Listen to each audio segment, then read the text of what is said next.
থপর থপ চললো হাতি। আর সব সময় শেখাবে কথোপকথন দিয়ে। হ্যাঁ, একবার বললে তারপরে বলে করো, আমার সঙ্গে করো।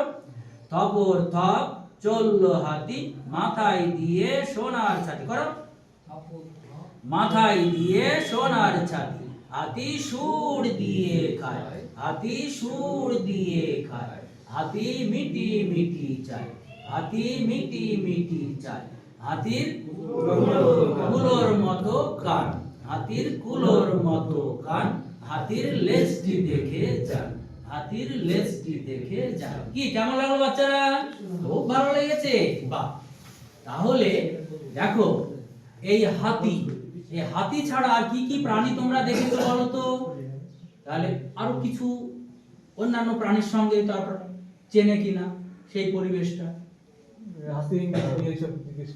তাহলে শোনো, এটা তোমরা বন্ধুদের সঙ্গে তোমরা করবে, হ্যাঁ, নিজেদের মধ্যে করবে আর বাড়িতে গিয়ে বড়দেরকেও করে দেখাবে। ঠিক আছে?